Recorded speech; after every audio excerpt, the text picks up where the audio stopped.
መንገድ ላይ እየሄዳችሁ እዚህ ግባ የማይባል ጥብቅ ያለ ልብስ ለብሶና በእጆቹና በጀርባው ላይ ለሰዓታት የሚቆይ ንቅሳት ተነክሶ ወዲያ ወዲህ የሚለውን ሰው ይህን ሰው ብትመለከቱት ምናልባት የአንድ ሮክ ባንድ ሙዚቀኛ አሊያም በሐሺሽ ነፍሱን ያጣ ንክ ነው ብትሉ አይፈረድባችሁም። አሊያም አለባበሱንና በሰውነቱ ላይ የደረደረውን ታቱ አይታችሁ የአንድ የነጭ ወሮ በላ ወይም ጋንግስተር ቡድን አባል ነው ብላችሁ ብትገምቱም አይፈረድባችሁም። እውነታው ግን ይህ ሰው በዓለማችን ካሉ ከየትኛውም ነገሥታት ሀብታሙና ቁጥር አንዱ ንጉሥ ነው። ይህ የሚያደርገውን ያሳጣው ጎረምሳ የመሰላችሁ ንጉሥ የግሉ የሆኑ እያንዳንዳቸው 90 ሚሊዮን የአሜሪካን ዶላር ገደማ የሚገመቱ 4 ቦይንግ 747 አውሮፕላኖች፣ እያንዳንዳቸው 22 ሚሊዮን ዶላር የሚያወጡ 3 ኤርባሶች፣ 50 ሚሊዮን ዶላር ዋጋ ያላቸው 3 የራሽያ ሱፐር ጀቶች እንዲሁም 21 ሄሊኮፕተሮች ያሉት ከአየር ላይ መጓጓዣዎቹ ጥቂቶቹ ናቸው። እጅግ ዘመናዊ በሆኑ ቤቶቹ ከተደረደሩት ቅንጡ መኪኖቹ መካከል በ2.2 ሚሊዮን ዶላር የተገዛ ሊሞዚን፣ 1.1 ሚሊዮን ዶላር ዋጋ ያለው እንደ አውሮፓውያን አቆጣጠር በ1960 የተመረተውና ብርቅ የሆነው ሮልስ ሮይስ ፋንተም 5 እንዲሁም 1 ሚሊዮን ዶላር ዋጋ ያለው የ1964 ሮልስ ሮይስ ተሽከርካሪና 700,000 ዶላር የሚያወጣው ቪንቴጅ ሮልስ ሮይስ ይገኝበታል። ሰውየው አብዝቶ መዝናናትና ብር መርጨትን ይወዳል የሚባልለት ሲሆን የኮቪድ ወረርሽኝ ሲመጣ በርካታ ዕቁባቶቹን ሰብስቦ ሀገሩን ጥሎ ወደ ጀርመን ሄደ። እዛም ባለ 4 ኮከብ ሆቴል ዘግቶ በመቀመጥ ከጀርመን ሆኖ ሀገሩን ሲመራ ነበር። አግብቶ በመፍታት ተወዳዳሪ የለውም። በርካታ ዕቁባቶች አሉት። ለሴቶች በወር እስከ 1 ሚሊዮን ዶላር ድረስ ለስጦታ መግዣም ውጭ ያደርጋል። King Maha Vajiralongkorn of Thailand, officially known as King Rama X, is the richest monarch in the world with a personal net worth of $43 billion. It's hard to believe, but you're looking at the richest monarch in the world, wearing a crop top and fake tattoos, enjoying an ice cream at a Bavarian shopping centre with one of his many lovers.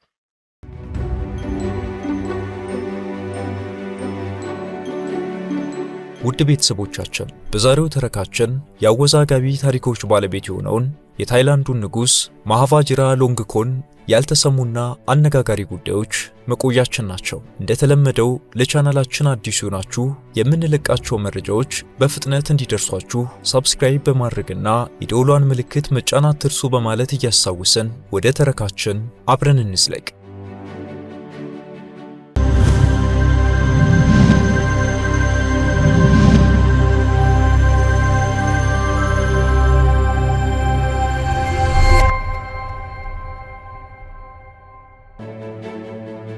የታይላንዱ ንጉሥ አብዝቶ መዝናናትና የቅንጦት ኑሮ ይመርጣል እየተባለ ይነገርለታል።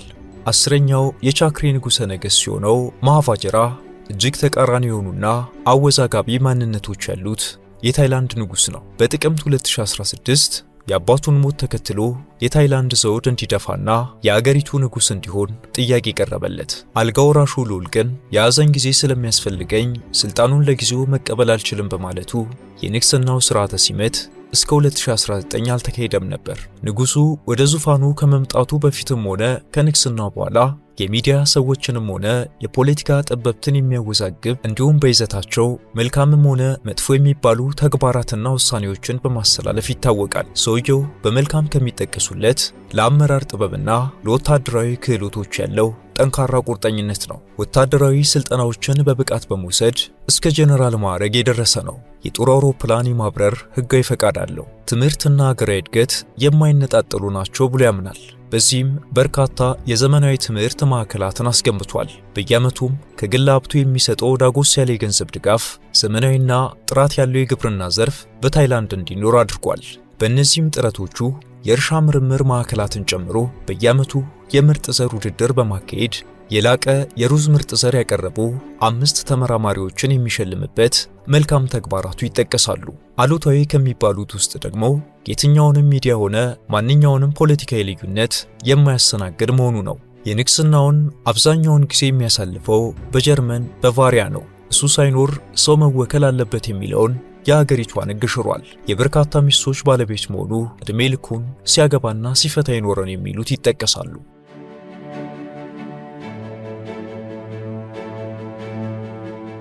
ማሃቫጅራ ሎንግኮርን በ1952 በባንኮክ ደስት ዲስትሪክት በሚገኘው እጅግ ቅንጡ ቤተ መንግሥት ተወለደ። ሃይስኩል እንደጨረሰ በእንግሊዝ ሮያል የጦር አካዳሚ ገብቶ ወታደራዊ ትምህርቱን በመከታተል በ1976 የማዕረግ ተመራቂ ሆኖ ጨርሷል። ከምርቃቱ በኋላ ወደ ታይላንድ በተመለሰበት ወቅት በ1977 አባትየው የአልጋ ወራሽነት ማዕረጉን በይፋ ሰጠው። ቤተ መንግሥቱንም ቋሚ መኖሪያውና የሥራ ቦታው እንዲሆን አበርክቶለታል። አልጋ ወራሹ የመጀመሪያ ጋብቻውን በ1977 ፈጸመ።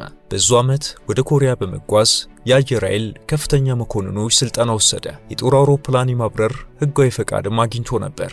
ይህን ስልጠና አጠናቆ እንደተመለሰም የአገሪቱ የአየር ኃይል አዛዥ ሆኖ የተሾመ ቢሆንም የአመራሩንና የፖለቲካውን ሥራ በአባቱ ትከሻ ላይ በመተው ጀርመን በሚገኘው የባህር ዳርቻ ቪላው ዘለግ ያለ ጊዜን ያሳልፍ ነበር። ከዛ በተረፈ አብዛኛው የአልጋ ወራሹ አስተዋጽኦ ከውትድርና ጋር ባልተገናኙ ዘርፎች በተለይም በትምህርት፣ በግብርና ምርታማነትና ጥራት ምርምር ላይ ነበር። ብዙዎቹ ይህን የቻክሪ 10ኛ ንጉሥ ብቁ አይደለም፣ ኃላፊነት አይሰማውም ብለው ሲወቅሱት ይሰማል።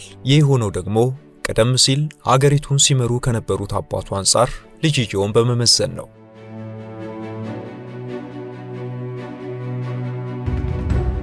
የማሃቫጅራ አባትና 9ኛው የቻክሪ ንጉሥ ታይላንድን ለ56 ዓመታት መርቷል። በሕዝቡም ሆነ በሌላ ሀገር መሪዎች እጅግ የሚወደዱና የሚከበሩ ንጉሥ ነበሩ።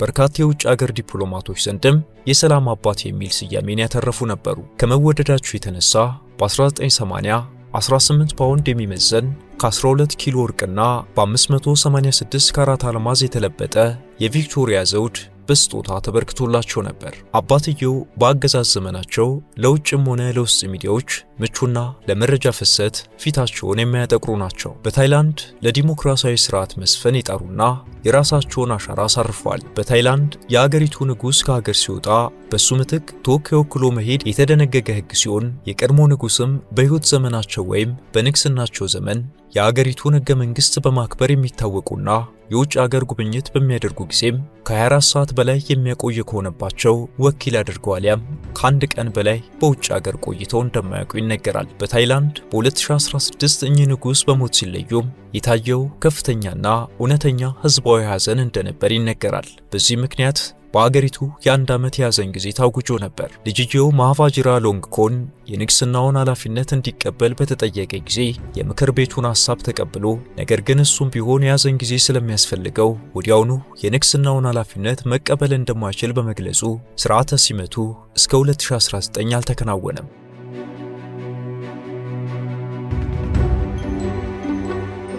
የዛሬው ባለታሪካችን ንጉሥ ማሃቫጅራ ወደ ስልጣን ከመጣና ከዛም በፊት የነበረውን ማንነትና ቅብጠት አቆይተን ከመልካም ተግባሮቹን ጀምር። ንጉሱ ገና ከወጣትነቱ ጀምሮ ከፍተኛ የግል ዲሲፕሊን እንዳለው የሚነገርለትና ለትምህርቱ ትኩረት የሚሰጥ እንደነበር ይገለጻል። ሃይስኩል ከተማረባቸው የጀርመንና የስዊዘርላንድ ትምህርት ቤቶች በማዕረግ ያጠናቀቀ ነው። በእንግሊዝ የሮያል ወታደራዊ ኮሌጅም ሆነ የኮሪያ አየር ኃይል መኮንኖች አካዳሚ የከፍተኛ ሜዳል ተሸላሚም ነበር። በ1977 ትምህርቱን ጨርሶ ወደ ታይላንድ ሲመለስም የአልጋ ወራሽነት ማዕረግ በይፋ ተሰጥቶት በታላቁ ቤተ መንግሥት እየኖረ ስራውን እንዲከውን ሲታዘዝም የአባቱን ትዕዛዝ በጸጋ በመቀበል ትዳር መስርቶ በቤተ መንግሥት ይኖር ነበር። እንደ አልጋ ወራሽ በፖለቲካና በማይመለከተው ሌሎች ጉዳዮች ጣልቃ አይገባም። ሌላው የመልካም ተግባራት መገለጫው ከንግስናው በፊት ለሕዝቡ ያለው መቆርቆር አንዱ ነው። ገጠራማና ራቅ ያሉ ቦታዎች ለሚኖሩ የህብረተሰብ ክፍሎች የሚያገለግል ትልቅና ዘመናዊ ሆስፒታል ከግል ገንዘቡ ወጪ በማድረግ አሰርቷል። ውድ የመሿለኪያ ላይፍ ቤተሰቦች አብራችሁን ስለሆናችሁ ከልብ እናመሰግናለን። በአጭር ጊዜ በበርካቶች ተወዳጅ የሆነችው መሿለኪያ ላይፍ ቻናል የበለጠ እንድታደግ ሰብስክራይብ ያላደረጋችሁ አንድ ጊዜ ሰብስክራይብ በማድረግ እንድንበረታ እንድታግዙን አስታውሰን ተረካችንን እንቀጥል። ማሃቫጅራ ሎንግኮርን አስደናቂ የሙዚቃ ተሰጥኦ አለው። የተዋጣለት ሳክስፎኒስት በመሆኑ የራሱን ሙዚቃ አዘጋጅቷል። ለሙዚቃ ካለው ፍቅር የተነሳ በአገሩ አደባባይ የሙዚቃ ኮንሰርቶች ላይ በመካፈል ተሰጥኦውን ለሌሎች በማካፈል ይታወቃል። በበጎነት ከሚጠቀሱለት ስራዎቹ መካከል ከዘመናዊ ትምህርት ውጪ ሀገራዊ እድገትና መሻሻል ሊመጣ አይችልም የሚለው አስተሳሰቡ አንዱ ነው። ይህንንም ለማሳካት ወላጆች ልጆቻቸውን በትምህርት እንዲያበረታቱ ከመቀስቀሱ በተጨማሪ በርካታ የትምህርትና የልዕቀት ማዕከላትን አስገንብቷል። ለእነዚህ ተቋማት በየዓመቱ ከግል ገንዘቡ 40 ሚሊዮን ዶላር ወጪ እያደረገ ይደግፋል። ከዚህ በተጨማሪም ንጉሱ ለግብርናው ዘርፍ የሚሰጠው ትኩረት ሌላኛው ጥንካሬው ነው። በ1991 ከእናቱ ጋር በመሆን የግብርና ዘርፉ በምርታማነትም ሆነ በጥራት ከፍ እንዲል የሚያደርግ ትልቅ የግብርና ምርምር ተቋም ገንብቷል። ተቋሙ ምርጥ ዘሮችን በማምረት ለገበሬዎች እንዲያቀርብ አድርጓል። በተጨማሪም በየዓመቱ የግብርና ባለሙያዎችና ተመራማሪዎች ንጉሱ በሚያዘጋጀው የሩዝ ምርጥ ዘር ውድድር ላይ እንዲሳተፉ በማድረግ ከፍተኛ ጥራት ያለው ሩዝ ላቀረቡ 5 ባለሙያዎች ዳጎስ ያለ ሽልማት አበርክቷል። ይህ ውድድር አሁንም ድረስ አልተቋረጠም። ይህ ንጉስ የእነዚህ መልካም ምግባራት ባለቤት መሆኑ እንደተጠበቀ ሆኖ ከንግስናው 2019 በኋላ ዋልጌነት ታይቶበታል የሚሉ አልታጡም። ምናልባት ሹመቱ በኮቪድ ዘመን መሆኑ ባህሪውን ለውጦት ይሆን የሚል ጥያቄ የሚያነሱም አሉ።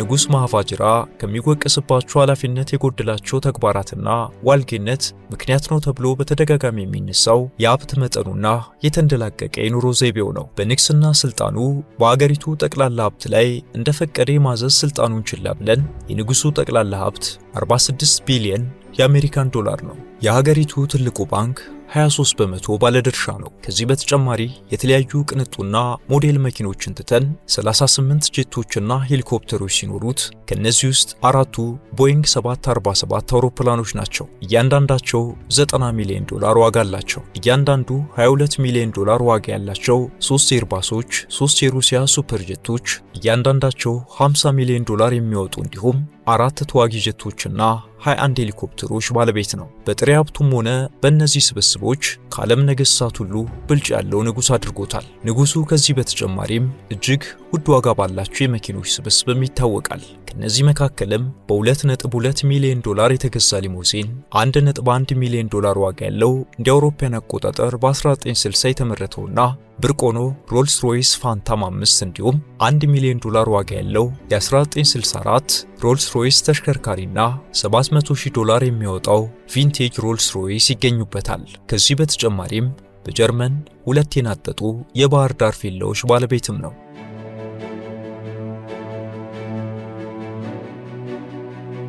ንጉስ ማሃቫጅራ በሀብቱ ምክንያት ከሚወቀስበት ባህሪው በተለየ መልኩ በጽኑ ከሚወቀስባቸው ፖለቲካዊ ጉዳዮች መካከል ከሕገ መንግሥት ማሻሻል ጋር የተያያዘው ነው። በታይላንድ ታሪክ ሕገ መንግሥቱ 200 ጊዜ ተሻሽሏል። ሁልጊዜም ግን ሕዝቡን ያማከለና ከዙ አንጻር ሊጠቅም ይችላል በሚባል መልኩ ነበር። ማሃቫጅራ ከመጣ በኋላ የተደረጉት መሻሻሎች ግን አምባገነናዊነትን የሚያበረታቱና ተጠያቂነትን የሚያንኳስሱ ነበሩ። ንጉሱ በቀጥታ በመሳተፍ ለመከላከያ ከፍተኛ ስልጣን የሚያጎናጽፍ አንቀጽ እንዲገባ ማድረጉ አንዱ ሲሆን፣ ሌላው ደግሞ ንጉሱ ከሀገር ውጭ መጓዝ ሲኖርበት ውክልና እንዲሰጥ ግድ ይል የነበረውን አንቀጽ እንዲወጣ በማድረግ የሚዲያና ተቋማዊ ፖለቲከኞችም ነጻነት ሙሉ በሙሉ እንዲጨፈለቅ አድርጓል። ሌላው ቀርቶ በሕዝብ ይመረጡ የነበሩትን የጠቅላይ ሚኒስትሩንና የሸንጎ አባላት እርሱ የመረጣቸው በማድረጉ በታይላንድ ታሪክ ተደርጎ የማይታወቅ ሕዝባዊ አመጽና ተቃውሞ በንጉሱ ላይና በንጉሳዊ አገዛዝ ላይ ሊቀሰቀስ ችሏል። ወቅቱ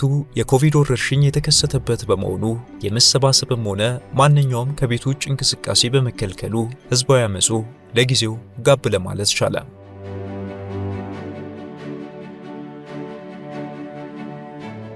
ንጉሱ የኮቪድ ወረርሽኝን ምክንያት በማድረግ ወደ ጀርመኗ ባቫሪያ ግዛት ዕቁባቶቹንና አገልጋዮቹን አስከትሎ ተጓዘ። በዛም በአንድ ባለ 4 ኮከብ ሆቴል 1 ፍሎር ሙሉ በመከራየት 2020ን ሙሉውን በዛ አሳለፈ።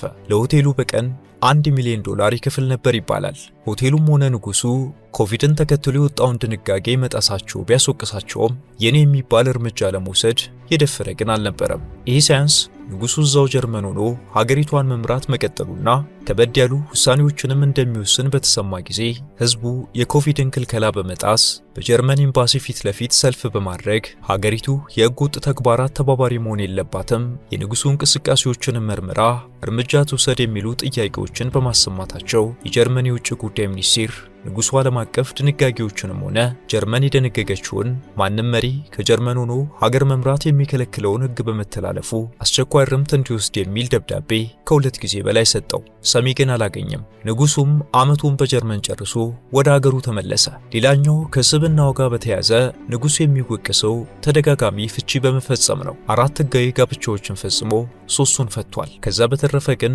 ወደ 18 ዕቁባቶች ሲኖሩት ድርጊቱ በታይላንድ ታሪክም ሆነ ህዝቡ በሚከተለው የቡዲዝም እምነት ያልተለመደና የተወገዘ በመሆኑ በአደባባይ ባይሆንም ውስጡን ንጉሱን ማንቋሸሽና መሳደብ የተለመደ ሆኗል። በነገራችን ላይ ማንኛውም ግለሰብ ወይም ተራ ዜጋ፣ ጋዜጠኛ ወይም ፖለቲከኛ በታይላንድ ምድር ሆኖ ንጉሱን ባሉታዊ መልኩ የሚጠቅሱ ንግግርም ሆነ የጽሑፍ መልእክቶችን ካስተላለፈ የ35 ዓመት እስራት ይጠብቀዋል። ከታይላንድ ውጪ ከሆነ ደግሞ ግለሰቡም ሆነ ድርጅቱ ወደ ታይላንድ መግባት አይችሉም።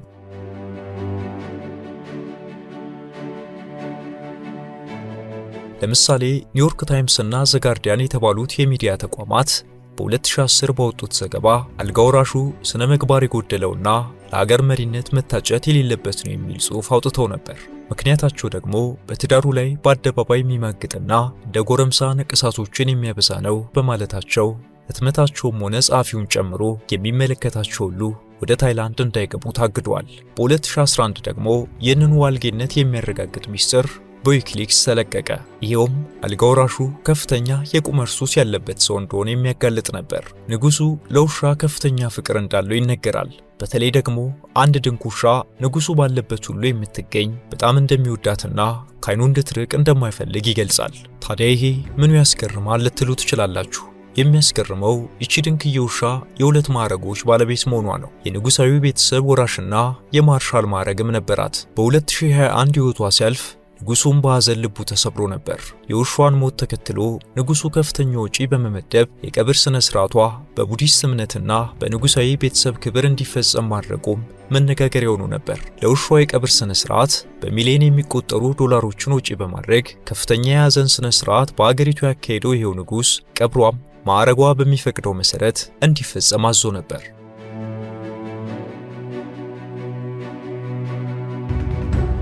ውድ ቤተሰቦቻችን የታይላንዱን ንጉስ ማሃቫጅራ ሎንግኮርንን በተመለከተ ለዛሬ ያጋራናችሁ ይህን ይመስል ነበር። በቀጣይ እናንተ ቤተሰቦቻችን ቢቀርብልን የምትሉትን በኮሜንት ማስቀመጫው ላይ እንድታሳውቁን እንዲሁም የተሻሉ ስራዎችን ይዘን እንድንቀርብ ሰብስክራይብ እና ሼር በማድረግ ይህን ቻናል ለሌሎች እንዲደርስ እንድታደርጉልን በአክብሮት እንጠይቃለን። መልካም ጊዜ።